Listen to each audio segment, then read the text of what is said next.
And it has an answer here for all of the modern day Arians, the Jehovah's Witnesses, the contra, those who stand contra the divinity of Christ, those who are not followers of the Theanthropos. And the answer here is clearly that Jesus Christ is Yahweh. For all of you Jehovah's Witnesses out there, listen carefully.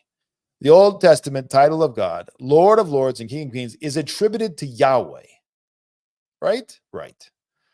He is the Lord of the Old Testament. He is the King of Kings, the Lord of Lords. Well, right here in Revelation 14, the same title is attributed to the Lamb. And the Lamb is Jesus Christ. That means Jesus Christ is Yahweh, the Lord and God of the Old Testament. Modern day Arians blaspheme terribly by believing that Yahweh is God with only one person and not three. They reject the Holy Trinity. They reject the divinity of Christ. They believe that Jesus Christ is merely a created arch servant. This is what Arians believed. The poor Jehovah's Witnesses. The poor Muslims. Islam is just a heresy of Christianity. It's just one more Arianism. They don't understand that he is the God-man, not just a created arch-servant, not just a prophet, right? There are many verses in the New Testament, such as this one, which refer to the Old Testament and vice versa. The New Testament is hidden within the Old Testament. The Old Testament is revealed in the New Testament. We see glimpses of the triadic dogma in the Old Testament. However, the New Testament fully reveals the Trinitarian being of God and further reveals that the Son, Jesus Christ, is the Yahweh of the Old Testament. And furthermore, the incarnate under the ages of ages.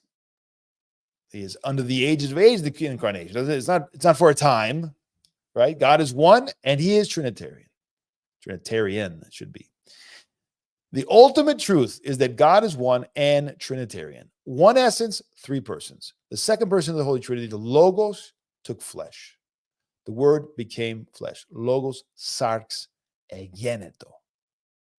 This is the Alpha and the Omega of our faith. The Alpha and the Omega of the faith is the incarnation, that God became man. The second person took our human nature and simultaneously remains God incarnate. He did not shed his human nature, as the heretical Chiliast most erroneously teach. He did not shed his human nature. He is incarnate unto the ages.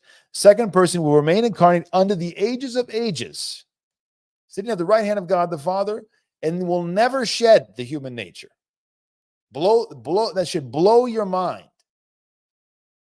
He will never shed our human nature. The signs of his incarnation will remain, including the print of the nails, to witness to his extreme and unfathomable love and his victory, his omnipotence. All of this will remain under the ages. Because there is a hypostatic union of the divine human nature in the one person of Jesus Christ. We do not have two persons, but one person.